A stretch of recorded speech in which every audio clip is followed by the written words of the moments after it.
going to talk for a few minutes about how large retail is winning not only at the training game, but at the employee communication and so forth.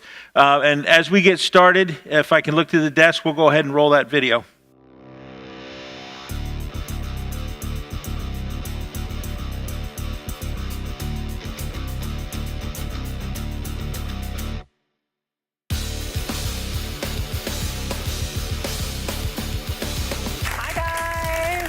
Welcome to our Salon Manager broadcast. Hello, everyone, and welcome to Leadership Live. Well, happy Friday, associates, and welcome to another edition of To The Point. We take care of our associates take care of the customers, everything else and takes care of itself.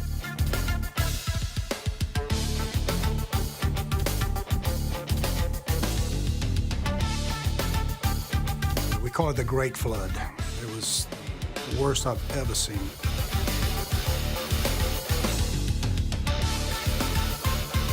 Great customer service and clean fitting rooms?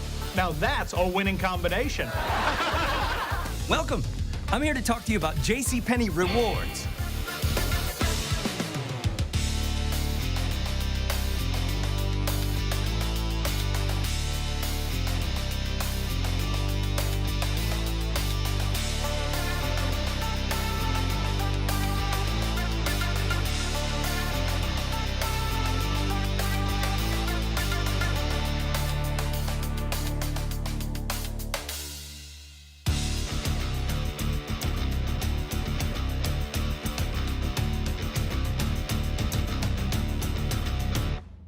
Today I thought we'd take a look at the department through the eyes of the customer. Hey everyone, I'm Rachel and I'm here to talk to you about some instant beauty tips.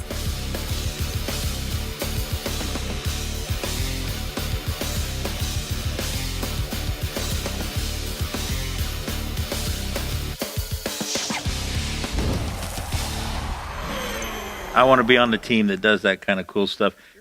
Alan, take a minute and tell the audience a little bit about your role at JCPenney, how you interact and work with HR, what that relationship's like. I manage a group of 29 individuals that are responsible for delivering training and communication to our 900 plus locations and over 100,000 associates.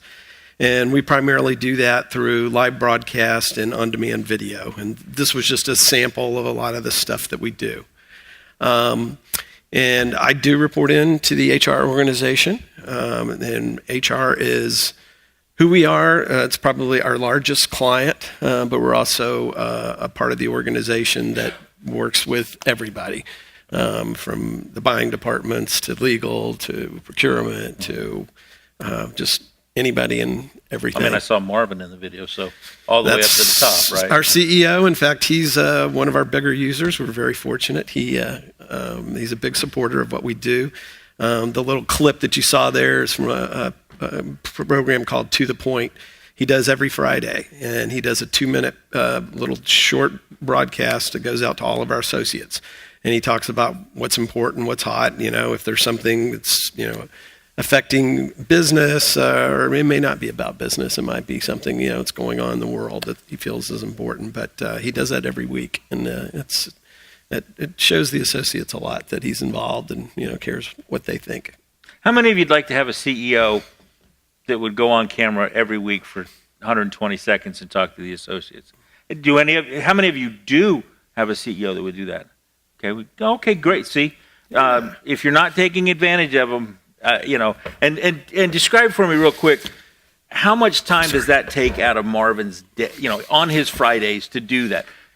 He probably shoots in advance of Friday or whatever, but I mean, is it 4 hours out of his morning, or how does it work? No, he actually shoots it every Friday morning. We walk into his office and we're in and out of there in 15 minutes. Okay. So small camera, couple of lights, he puts a lapel on and away you go. Down and dirty. We shoot at 4K. So it's actually one camera, but we have the ability to do stops and bust and come back in without having to go back and, have multiple cameras and things like that. Okay. So we make it real easy for him. Okay. So he records it first thing in the morning. It's out by about 3 o'clock that afternoon. Wow. Okay. So again, one of the points that I wanted to make to the audience is these things we're not talking about $500,000 worth of equipment. JCPenney is very, very, very fortunate, and we'll talk a little bit about some of your infrastructure in a second. They have a lot of tools and studios and things for reasons over the history. But if you were to start from ground zero today, we're talking about a camera that you can buy, at any electronics retail location.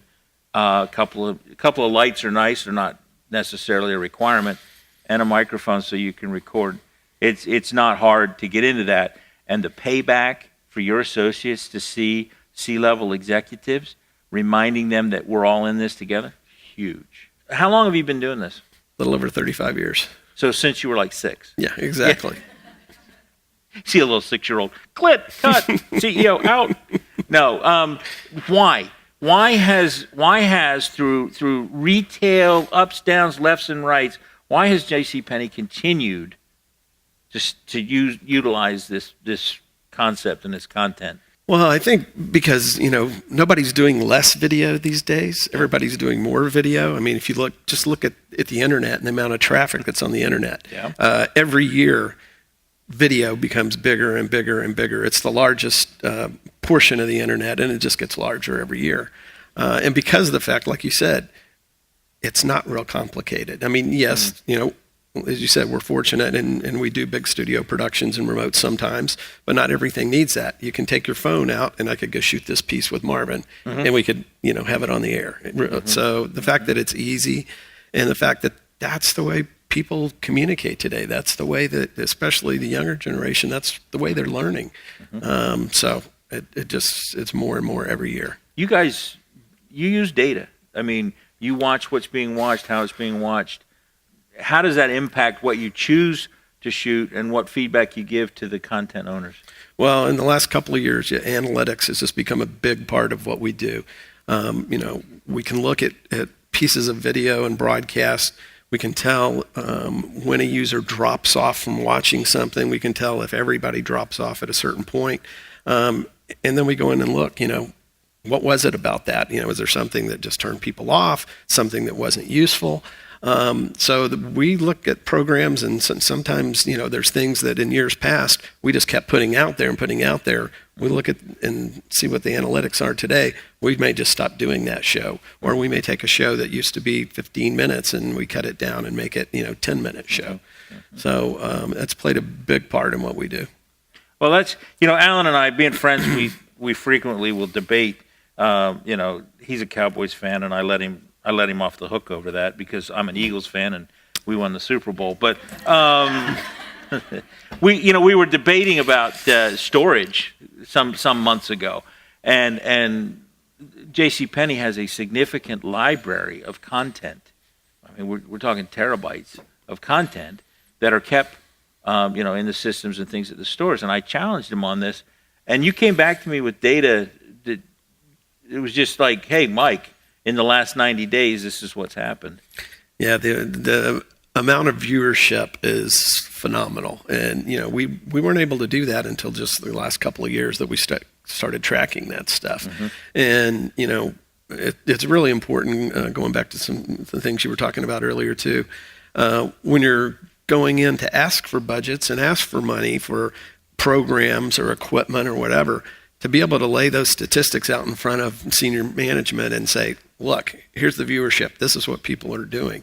It's pretty impressive, and it's hard to deny when you come across those. Describe some of the different types of content. We talked about Marvin's 2 minutes and things, but, there's associate level, there's leadership level, there's operational level. What are some of the different kinds of programs and content that you're producing and putting out for the organization? You've got programs like Marvin's To The Point that's for all associates.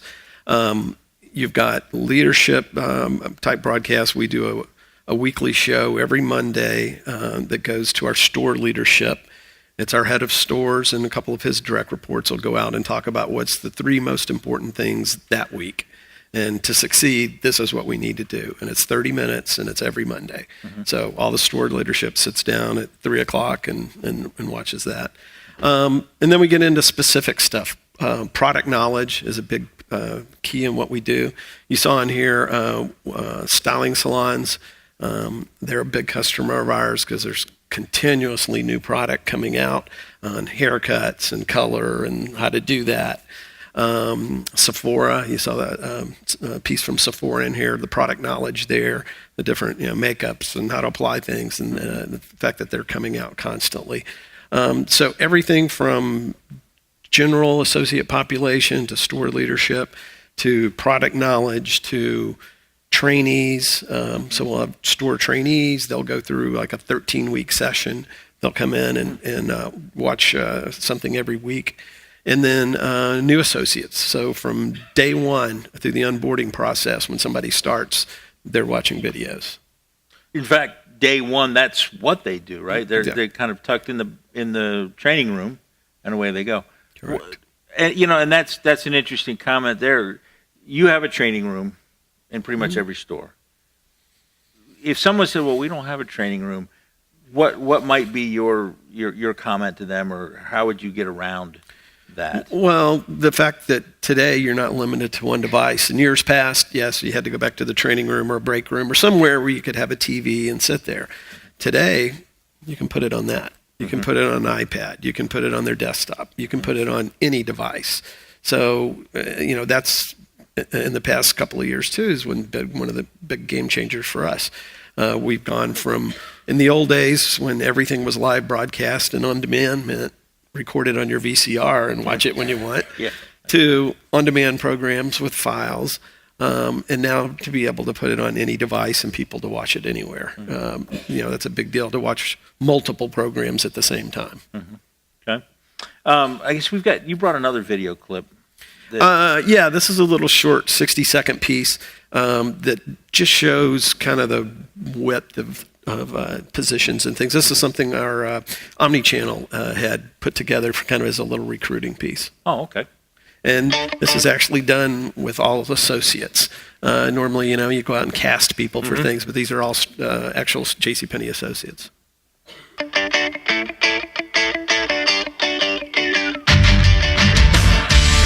Focusing on service. Designing fresh fashion. Painting on a beautiful canvas. Keeping merchandise flowing. Creating special memories. Helping children see. Beautifying and styling. Celebrating with bling. Informing our team that we're working globally. Securing top talent. Identifying new opportunities. Planning for everything. Preserving our future. Connecting with customers. Reimagining our stores and much, much more. And you were thinking we were just the place where your mother bought socks and underwear.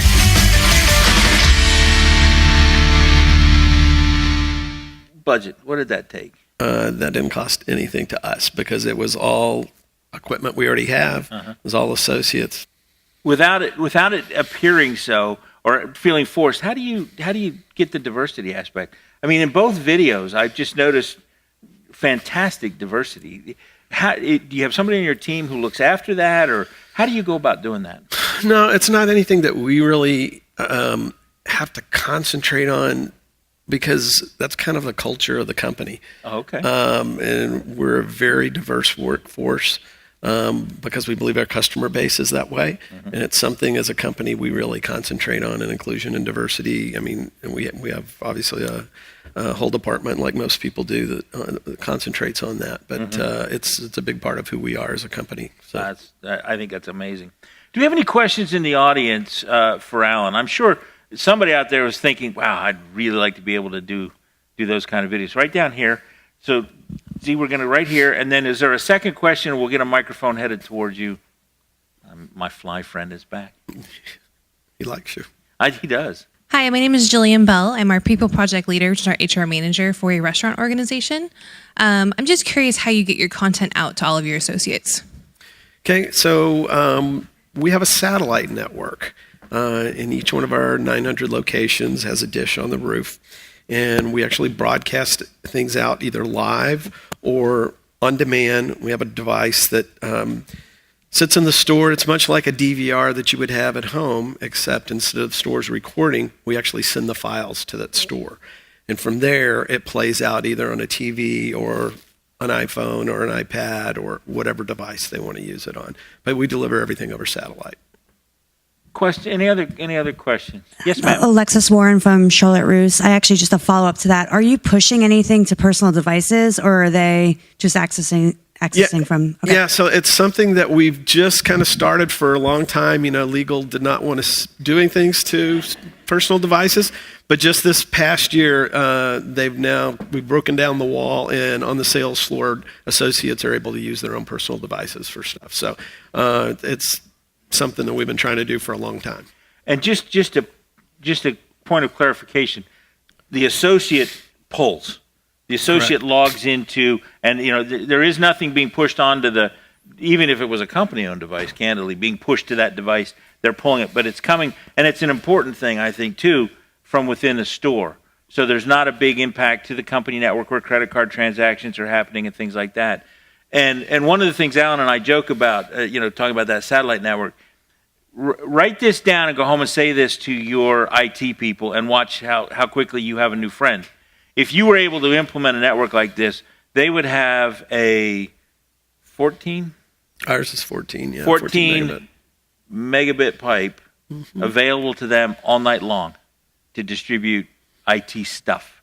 They'll back you up on anything you want to do to try to put that in place, I promise you. But and the nice thing too, just to follow up on that, a lot of people, they hear, satellite technology, and that's old, that's outdated, and just go put in landlines, and it's not outdated, and then there's a reason it still exists, because the cost benefits. So that 14 megabit pipe that, if you were to go put that into a landline, you're talking hundreds, if not thousands of dollars. Dollars a month. Yeah. For us, once you have the infrastructure and everything in place, it costs us about $30 a month per location per store to have that 14 megabit pipe. So we can push lots of video, and then we push video files, but we also do things for our IT friends as well.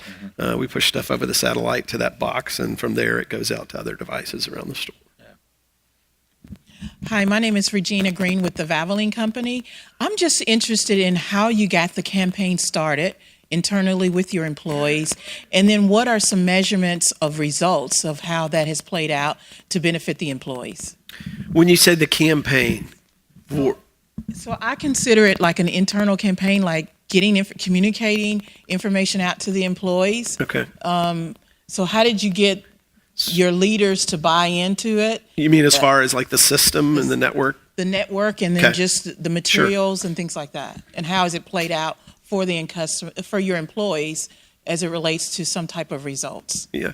So we were very fortunate. Our satellite network has actually been around since the late 80s. And it was originally built, that was the way our stores bought merchandise. We would do 8-hour live broadcasts showing 1,000 dresses in a day. And stores would sit there and watch TV and go, I'm going to buy 6 of those, and I'm going to buy 12 of those. And that was the way they bought merchandise. And it was actually a big benefit back in the day, because stores could tailor their individual assortments for, exactly where they were, because, this side of town may be different than the other side, and everybody doesn't need exactly the same thing. Well, the stores would make their commitments to the districts, and the districts would make their commitments to the region, and the region would make their commitments to the corporate buyers. Well, as speed to market became an issue, the corporate buyers would go to the vendors, and the vendors would go, sorry, we're already out of that. So we had to make a move back to centralized buying. So we had this television network that we weren't using for buying purposes anymore. And that's when the decision was made, well, could we use it for communications? And that's kind of when it all started out. And from that point on, it's just grown. The evolution was, as I said earlier, we had live broadcasts. Then we put in a system years ago called One Touch that Mike is very familiar with. And at the time, it gave us something that was a game changer, and it was the ability to do two-way communication. It could be interactive. So distance learning became a big thing for us, because the stores were able to talk back with the instructor. They could have group chats all while on live TV.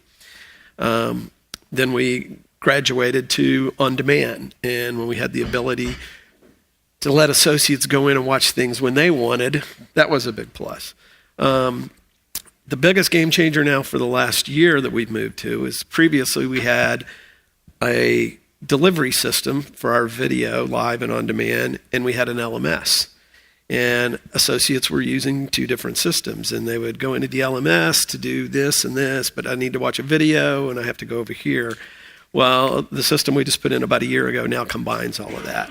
So our LMS, our live broadcast, our on-demand video, everything is in one place. And that's been a big plus for our associates. Mm-hmm. A lot of this has been going on for a lot of years at JCPenney. I think because of the way you onboard, associates just become accustomed to almost expecting this communication to be ongoing. If you stop tomorrow, I think your associates, I don't know if they'd uprise, but they would feel a definite loss of communication. Well, a couple of things. One, it starts with your upper management. You have to have the support of your upper management. If they don't believe in it, you're never going to go anywhere. And we're very fortunate. We've got senior leaders that use the system, as you've seen. But to follow up on the second part of her question, as far as measurement, we really believe that better informed, better trained associates are better engaged associates. And we do engagement surveys every year. And that ask questions about what we're doing. Mm-hmm. And you're also adding the backroom TV now that it's a constant communication to the associates. Yeah, we're putting break room TV in, and that's something that now gives us the ability. Associates, we're putting 65-inch screens in all of the stores that have some consistency. Today, it's kind of all over the place, and people have TV that they can watch back there. Well, now we're giving them a big screen. They'll be able to control with their dish TV and put what channel they have on. But around that, we're going to wrap that with communication that is nothing that we would ever force or require anybody to do anything. But we can put information out that we think is important and people might want to see. And it also gives the stores themselves have the ability to input their own stuff. They can use that for recognition and just communicating with their store group. Yeah, and Jalika talked about it in the previous panel, this idea of putting store performance out where employees can see it so they take a little bit of ownership or have a little bit of pride in how their organization, their store, their group is doing. This is the platform that allows the store manager to kind of pick how they want to present that information. Mm-hmm. Well, listen, I'd like to have you join me in thanking Alan for being with us this morning.